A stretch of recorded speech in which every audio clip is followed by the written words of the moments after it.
What's the word? What's y'all boys, man?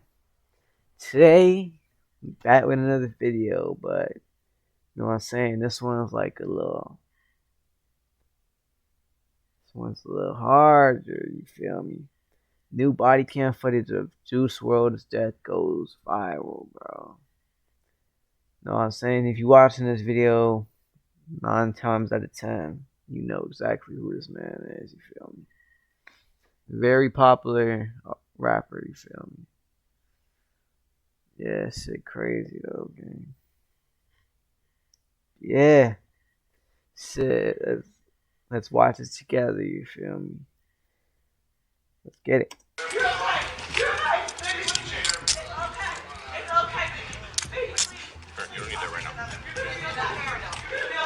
This is the body cam footage that has the entire hip-hop community talking. After 4 years, we finally have the raw, uncut truth about juicewrld's final moments. And boy, it's terrifying. What happened at that airport was shocking. Hold on. I'll be right back. Hold on.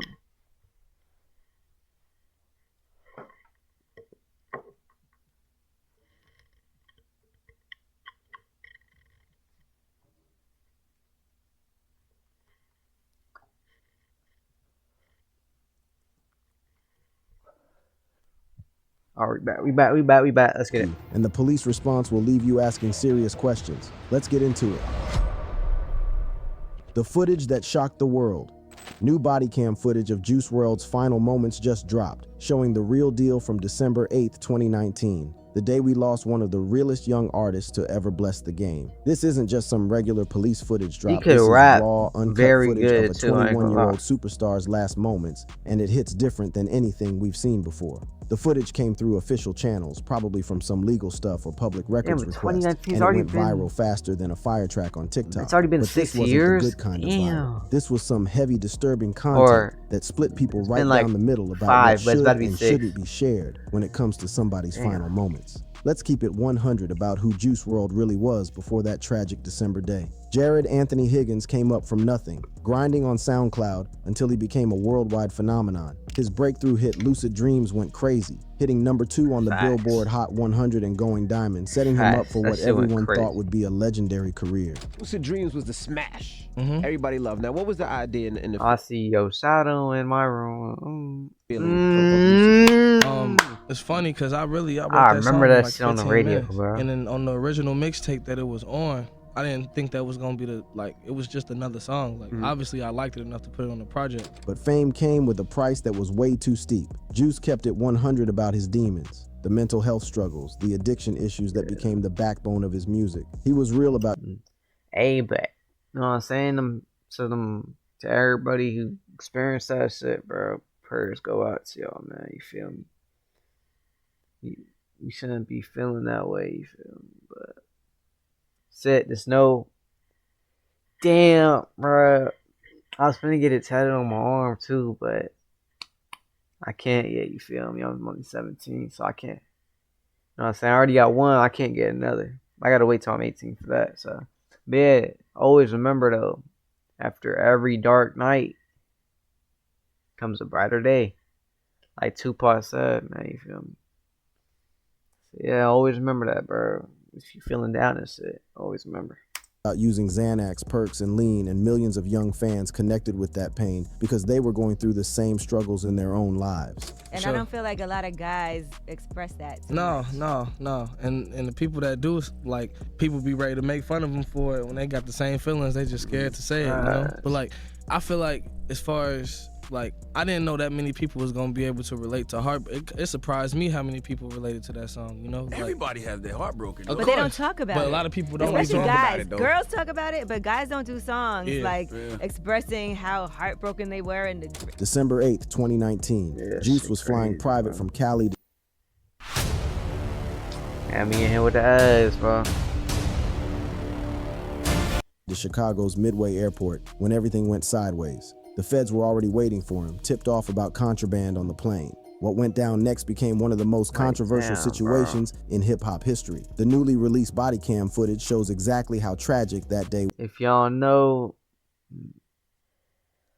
they had some stuff, you feel me? Yeah, you know what I'm saying? everybody knows the story, but like, yeah, he took every single pill on that plane. You feel me? He didn't want everybody else to take the charge from him.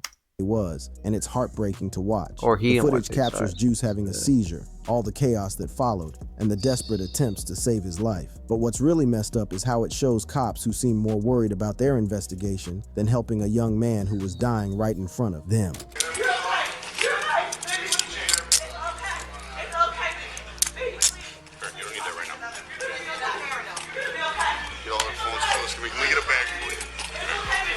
I think I got one.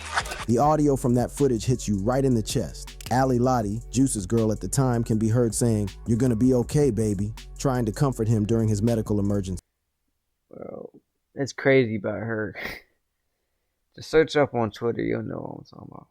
Her voice, full of panic and desperation, reminds you that this wasn't just about losing a talented artist. This was about real people experiencing real trauma. The footage also shows Chris Long, a photographer who was there, getting arrested while Juice was having his medical emergency. The body cam shows people getting handcuffed while Juice Wrld was in distress, which has fans and critics asking serious questions about police priorities when someone's life is on the line. Yeah, some boots. Yeah. Hey, sit down, man. Cops, bro. You got a belt on? Yeah. You want that too? Yeah. When this footage hit social media, the reaction was immediate and intense. User at Most Hip Hop posted saying sharing the body cam footage of Juice WRLD's final moments is actual disgusting behavior, speaking for a lot of people who felt like sharing someone's death was crossing the line. The streets were divided on this one. Some people, like at Royal_Bobby24, said it was disrespectful to Juice's family. But you know, I don't think it's the same account that be going crazy on. Like, yeah, I don't know about that. But disrespectful as hell to the family.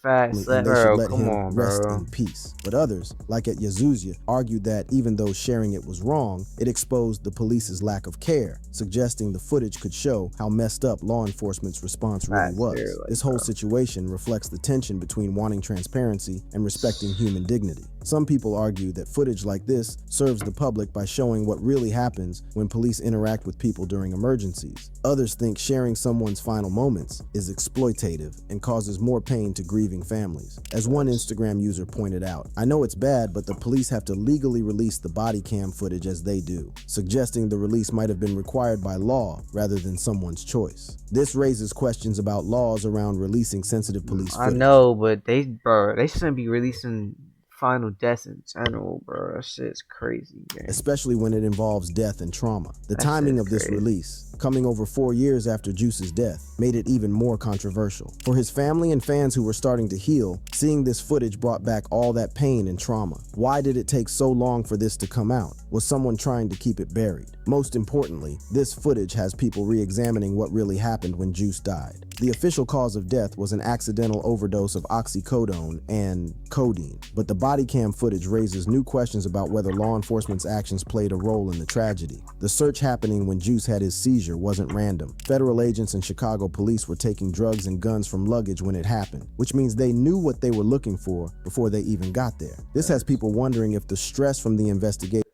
I'm wondering though, who tipped them off? Like, who tipped them off for real, bro? Like, so I know I haven't really dove deep into like his investigation or nothing like that. But like, who tipped them off though? I know. Wait, hold on. Let's see real quick. Let's see.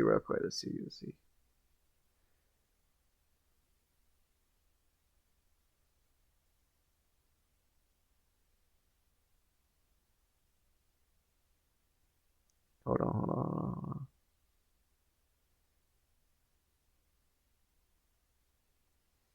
Oh shit. They saying the pilot. Damn. That's crazy though. Yeah. It's crazy out here, man. Take the drugs that would end up killing him. As we dig deeper into this story, it's clear that this body cam footage release is about way more than just satisfying curiosity. It's about accountability, transparency, and trying to balance the public's right to know with respecting human dignity. It's about mental health, addiction, and the pressures young artists face in the music industry. And it's about the continuing legacy of a young man whose life was cut short, but whose impact is still felt years later. The controversies that had everyone heated. When that body cam footage of Juice WRLD's last moments hit the internet, it didn't just go viral. It started a whole firestorm that exposed some real problems with how police handle situations when someone's life is on the line. What Like, that footage showed about about Chicago PD's response had people heated and demanding answers about how law enforcement deals with medical emergencies, especially when it involves celebrities. Hey, this also, but it's Chicago though. It's also why all them homicides be happening. Shit, everything, bro.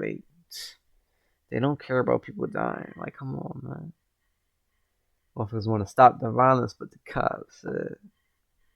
And ongoing investigations. Crazy, the most damaging part of the footage was how cold some of those officers seemed while Juice was having his seizure. The footage showed police not moving fast enough to help Juice while he was seizing, with one female officer looking frantic, while other officers seemed like they didn't care. That lack of urgency became the main criticism, with people saying the cops cared more about their case than saving a life. The difference between how the officers reacted really stood out and had social media going crazy. Reddit users were some of the most vocal critics, expressing shock at what they witnessed. Comments on Reddit included reactions like, "They didn't help him at all," showing how angry and disbelieving people felt watching that footage. Like, I know the cops can't stop shit like this and serious completely, questions about whether police are properly trained for medical emergencies. Right now, I'm going off in goes the way different beyond subjects. just how Like, they y'all gonna have to bear with me, but like, one of the most I know messed up cops parts can't, like, was the decision to handcuff and arrest people while a medical emergency was happening. But yeah, I know cops can't like stop the violence for real, but like, they can at least dim it down, bro. You feel me? Like, I had situations too where, what am I saying? My friends were like victims of this life too. You feel me? I feel like cops could do some, at least, like some more. Yeah, it's crazy. Happening right in front of them. The footage shows Chris Long, the videographer, and others getting handcuffed while Juice WRLD was in distress, which has been widely criticized as having the wrong priorities. Chris Long's own account of what happened that day gives crucial context for understanding the controversy. In an emotional interview, he talked about the events leading up to Juice's death and the conversations they had about getting help for his addiction. You know, like, and I'm like, I know it's hard, and you think, you know, you get mad or whatever, and it was an emotional moment.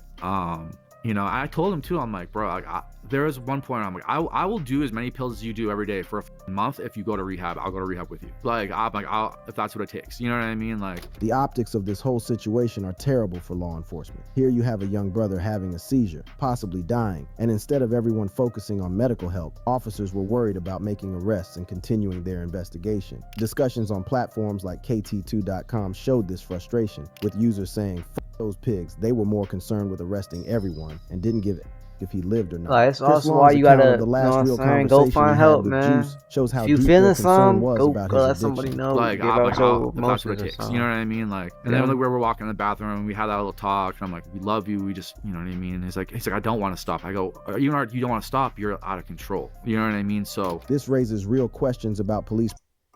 Hey, I know and knew people like this too, I ain't gonna lie. But shit, like, I'm pretty sure he felt the same pain like as them, like, cause especially from he from Chicago, bro. You know he lost friends too, man. And it's like situations that I know people, like, I never got into that stuff. You feel me? I just take it to the 10 or something. You feel me? But I know, like, people, like, they feel all that pain. They go straight to them drugs and it makes them feel good, bro. You feel me? Yeah. But yeah, if you're feeling that type of pain, go talk to your homies or something. I know you, like, that macho shit. That shit could be the end of you, gang. I ain't gonna lie. Yeah, if y'all need somebody to talk to, go hit up somebody you close to. You feel me? But yeah, don't let that macho shit, you know, mess up your mental even more. You know what I'm saying? Go find help or something. protocols, and training. When a medical emergency happens during an investigation, what should come first? Should officers immediately shift all resources to medical help, or should they keep doing their law enforcement job while medical professionals handle the emergency? The footage suggests that in this case, the investigation came first, and many argue that this priority structure contributed to a delayed and inadequate response. The timing of the ambulance call became another major controversy. Reports suggest police delayed calling an ambulance, focusing on taking guns and drugs first. They delayed? If that's true, it represents a massive failure in emergency response. Every second counts during a medical emergency, especially one involving a potential overdose. You telling me he could have actually came out alive could have meant life or death. Chris Long's detailed account of what happened on the plane and at the airport gives crucial insights into how everything went down. We were going back to Chicago for his birthday. His mom was like renting out like a go-kart track for him and stuff. Like that's just even crazier, bro. We were late for the plane. We were like really late for the plane, like 6 hours. Like Pete was like, "Yo, they're gonna cancel it on us." Pete wasn't there. He was calling like, "They're gonna cancel it on us." Like, get it. The delayed medical response becomes even more troubling when you consider the bigger picture. Bro, now his family got 2 days to mourn back to back. Operation based on federal intelligence. That shit hit harder than when you have 2 days to mourn separate. A potentially volatile situation involving drugs and firearms. Given this knowledge, you'd think they would have had medical personnel on standby, or at least had protocols for handling medical emergencies that might come up during such operations. The administration of Narcan, a drug used to reverse opioid overdoses, has also become controversial. The footage mentions Narcan being given, though in 2019, not all officers carried it. While Juice was given Narcan, it didn't work because of how severe his condition was, which reportedly included internal bleeding. Reddit users noted that Juice coughed up coffee grain-like blood, indicating internal bleeding for a while. Narcan unlikely to save him, adding complexity to the debate over whether a faster response could have changed things. Chris Long described the chaotic scene when they realized something was seriously wrong. You know, it was weird. That plane ride was weird. I actually had a bad feeling immediately. I remember you telling me that. And I was sitting down, and then the pilot was acting weird, the stewardess lady was acting weird, and I just felt something off. So the pilots already knew it. Yo, we should leave. The emotional impact of the footage, especially capturing Ali Lottie's distress during the incident, added a deeply human element to the controversy. The footage captures Ali's emotional distress, with her cries and screams audible, highlighting how traumatic the event was for those present. Her pain serves as a stark reminder that while people debate protocols and procedures, real people were experiencing unimaginable trauma in those moments. Chris Long's memory of the moment everything went wrong making me think about my past, man. That shit crazy, bro. That's when all the chaos broke loose. He made this weird noise. It was like something I've never heard, and I was like, what the f is that? Like, I didn't know, you know what I mean? Like a weird groaning noise or whatever. And then all of a sudden I look and he was just on the ground. And then the contrast between Ali's desperate attempts to comfort and help Juice and the apparent coldness of some officers has been particularly striking for people who watch the footage. Her grief and how her drug issues got worse after his death have been highlighted. I ain't gonna lie, but look at a lot of these rappers' deaths, bro. Like, a lot of these could be, like, avoided on some shit. Like, if, like, there was, like, faster responses and shit like that. Yeah, but a lot of these rappers just be like mad, weird, and controversial, bro. Highlighted in discussions, really showing the lasting impact of this tragedy on those who survived it. The account of how law enforcement handled things while Juice was having his medical emergency is particularly disturbing. And then the cops kind of just grabbed us all and just handcuffed us all together, arm to arm. Everybody but Ali. Ali wouldn't let go of Juice. She grabbed him, tried to put him on his side and stuff like that. The broader implications of these controversies extend way beyond just this one incident. The footage has become a way to examine systemic issues in policing, particularly how law enforcement handles situations involving celebrities, medical emergencies, and ongoing criminal investigations. The criticism has been sharp and sustained, with widespread calls for police to be held accountable, with suggestions of legal action or disciplinary measures. Chris Long's description of the officer's response during the crisis highlights the controversy. It seemed like all the cops there just didn't give a shit. Like, they sat there very nonchalantly, and most Ali's screaming to call 911. There was one female most I don't know, cop. She seemed like she was in plain clothes, but I don't know what she was. But some critics have gone further, arguing that the incident reflects broader patterns of how law enforcement treats black celebrities and artists. While racial dynamics weren't explicitly not even just I'm talking like they treat every minority like this, bro. This shit is crazy, bro. highlighted in the footage the broader context of Juice's previous encounters with law enforcement, including a 2018 arrest at LaGuardia Airport for codeine and marijuana, has led some to question whether racial profiling played a role in the federal investigation that led to his death. The moment when Chris Long learned about his friend's death while in custody is particularly painful. And then, I mean, I didn't find out he was gone until I was in jail. Like, I was just in the holding cell. And then I was like, just, you know, handcuffed to the wall, and these two detectives just walked in. They're like, literally verbatim, they're like, we don't give a shit about anything else. We just want to know about the kid that died. And I was like, what? I'm like, who died? That is so heartless. Whoa, These controversies represent more than just criticism of individual officers or agencies. They reflect deeper systemic issues that affect how law enforcement operates in high-profile cases involving celebrities, drugs, and medical emergencies. The intensity of the public reaction suggests that this incident touched... I ain't gonna lie, it's the deepest I'm gonna get on a video, for real, y'all feel me? But yeah, it's made me think about my friend told me about whenever he found out one of my other friends passed away. He went in the holding cell, he was in the jail cell.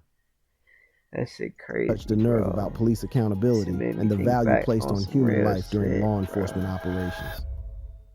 The real impact and what the streets learned. The viral spread of juicewrld's Bodycam footage did way more than just get people talking on social media. It fundamentally changed how we understand his death, sparked real conversations about systemic problems in law enforcement, and continued the complex legacy of an artist whose influence goes far beyond his music. The aftermath of this footage's release shows not just the immediate controversies, but the lasting impact on families, fans, communities, and institutions that are still dealing with its implications. The immediate impact on Juice's family can't be overstated. For over 4 years, they had been processing their grief and working to honor his memory in positive ways. His mother, Carmela Wallace, had established the Live Free 999 Foundation to support young people with anxiety, addiction, and depression, turning personal tragedy into a force for helping others. The sudden release and viral spread of her son's final moments was like reopening wounds that had slowly begun to heal. In her first national TV interview since her son's death, Carmela Wallace spoke honestly about the challenges of losing Juice and her mission to help other families avoid similar tragedies. You know, as a mom, you can't help it. You know, you can't help but wonder, you know, where his career would be, you know, where his life would be at this point. In my head, I would say, you know, he wouldn't be struggling anymore with drugs. You know, he would have conquered that and just living his best life. So the reaction from Juice's fan base has been particularly intense and you feel me? Yeah, RP to Juice, but you feel me? This shit, damn, bro. When I first saw this video, I did not think I'd go this deep for real, but like, my friends battling with the same shit too, you feel me? And what she just said, talking about if he was still here, wonder what he be doing, bro. I think about that every day for real, bro. That shit crazy, man. Revealing. His music had always connected with young people struggling with mental health issues, addiction, and feelings of being left out. For many of these fans, seeing the footage of their hero's final moments wasn't just disturbing, it was traumatizing. Fan discussions on platforms like Reddit have shown the deep emotional impact, with many expressing that watching the footage felt like losing him all over again. Carmela Wallace reflected on her son's openness about his struggles and how it connected with his fans. Well, in high school, he had therapy because he had impulsive behavior. So I had him see a psychologist. So he was used to communicating. Yo, side note though, that cut is crazy, gang. That cut crazy. And really getting in touch with his feelings. What were you seeing at age 15? The impact on the hip-hop community has been deep and multifaceted. The footage has reignited discussions about drug culture in rap, with some artists and critics arguing that the genre's glorification of substance use contributed to Juice's death. This has led to soul-searching within the industry about responsibility and influence, particularly regarding young artists who may be vulnerable to addiction. Carmela Wallace spoke about the early signs she noticed and her attempts to help her son. Sometimes it would seem like something was a little off, you know, something was a little different and not quite right, but I couldn't really put my hand on that he was actually using drugs. So even before he released his first hit, he had started using. Yes. Some established artists have used the renewed attention to advocate for better support systems for musicians struggling with addiction and mental health issues. The visibility of Juice's struggles, now made even more stark by the Bodycam footage, has served as a cautionary tale that has influenced how record labels, management companies, and other industry stakeholders approach. Like, yeah, bro, it's so glorified in rap, bro, that motherfuckers like think that being off these shits is cool. Like they think like if you don't do this type of shit, you a lame. Like, I mean, yeah, like if you on drugs, nobody has the right to judge you and shit. But you can't be thinking motherfuckers lame because they stay in their lane. They not trying to like they trying to stay sober and shit. They not trying to get on all that shit. But in this rap shit, bro, they glorify that shit so much, bro. So much. So motherfuckers think that shit, like, they think that shit the new Jordans. Like, you gotta do it, you gotta have it. Like, come on, bro. Artist Shit welfare. crazy, man. Carmela Wallace described the speed at which her son's career took off and how unprepared she felt. But it just happened so fast. It's like one day he was gone, you know, so I didn't have time to prepare, you know, that he's not gonna be here because he went from high school to Juice World. When he turned into Juice World, what was that like for you? Scary. When Carmela Wallace spoke about her fears as Juice's fame grew, her words take on new meaning in light of what eventually happened. I couldn't protect him From? anything that wasn't good for him. You know, the drugs, the lifestyle. I just felt like I didn't know enough about the industry, and I just felt helpless because, like I said, I always had to have a plan for him. The ongoing posthumous release of Juice's music has taken on new significance in light of the Bodycam footage controversy. His family has reportedly earned around $20 million in 2022 from his music, 4 years after his death, demonstrating the enduring commercial appeal of his work. But these releases are now viewed through the lens of the tragic circumstances of his death, adding weight to lyrics that address mortality, addiction, and mental health struggles. Carmela Wallace's account of receiving the devastating news about her son reveals the human cost of that night. Who told you? My nephew.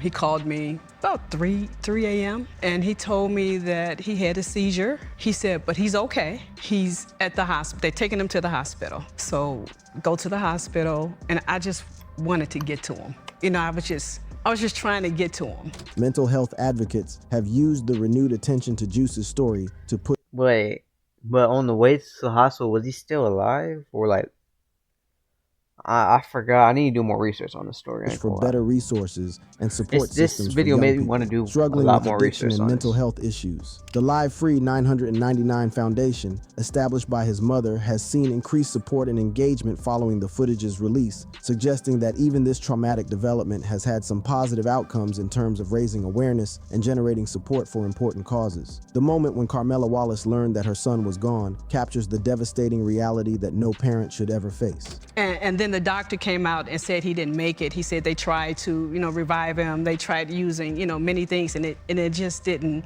work. And just imagine the pain I was just devastated. Perhaps most importantly, the footage and its aftermath have contributed to a broader cultural conversation about how we treat mental health and addiction, particularly among young people and celebrities. The graphic nature of Juice's final moments has served as a stark reminder of the real-world consequences of these issues, moving them from abstract policy discussions to visceral, emotional realities. Carmela Wallace's message to other parents reflects the painful wisdom she's gained through her loss. I want to say, listen to your children and pay attention. You know what's popular in their culture. Because, you know, when we came up, people smoked. They smoked. They didn't really pop pills. So I wasn't used to that, and I wasn't prepared for that. So I would just say, just have those open conversations. And yeah. And the thing is, like, back to what I was saying earlier about they popularizing this shit. They're popularizing like terrible drugs, bro. They're trying to popularize fame. Bro, this is crazy, and listen bro. without judging. Looking back at Juice's own words about his struggles provides haunting context for what eventually happened. During his interview with The Breakfast Club, he spoke candidly about his battles with mental health. I mean, I feel like the reason why I make that type of music is that's just a part of me touching on emotions that people really be scared to touch on. Like, yeah, so I feel like as far as all the sad music I make, it's either stuff that I may have went through, stuff that my homie may have went through, just something that I feel like people need to relate to and stuff to get them through shit. As we look to the future, the impact of this footage will likely continue to be felt for years to come. It has become a touchstone for discussions about police accountability, media ethics, celebrity culture, and mental health awareness. The fact that it continues to generate discussion and controversy more than a year after its release demonstrates its lasting significance. Carmela Wallace's final message in her interview encapsulates both the pain of loss and the hope for positive change. No parent wants to hear that, but I believe in facing things head on. So I think they just need those conversations and take the judgment off and listen. The story of juicewrld's Bodycam footage is ultimately about the power of transparency and the complexity of truth. While the footage has provided unprecedented insight into the circumstances of his death, it has also raised more questions than it has answered. It has forced us to confront uncomfortable truths about law enforcement, celebrity culture, and our own consumption of tragic content. Moving forward, the challenge will be to learn from this incident without allowing it to overshadow the positive aspects of Juice's legacy. His music continues to help people struggling with mental health issues. His foundation continues to support young people in need, and his influence on the hip-hop community continues to promote openness about topics that were once taboo. The viral spread of his final moments was undoubtedly traumatic for those who loved him and disturbing for those who witnessed it. But if it leads to meaningful reforms in law enforcement, better support systems for artists struggling with addiction, and increased awareness about mental health issues, then perhaps some good can come from this tragedy. The crazy As we thing is, conclude do you this even think examination of one they're of the going to most use this controversial shit pieces of footage in recent memory, we must to remember that at its reform law center is a young enforcement, man or who are they died just going far too to soon, push it aside leaving like the behind rest a of the stuff legacy they be of doing? music, Like, message, and meaning that continues to resonate with millions around the world. The Bodycam footage may have shown us his final moments, but his true legacy lives on in the lives he touched and continues to touch through his art and advocacy. The release of this footage has forced all of us, fans, critics, law enforcement, and society as a whole, to confront difficult questions about privacy, accountability, mental health, and the value of human life. While the answers to these questions remain complex and sometimes contradictory, the conversations themselves represent progress toward a more transparent, accountable, and compassionate society. In the end, juicewrld's story, both his life and his death, serves as a powerful reminder of the importance of support.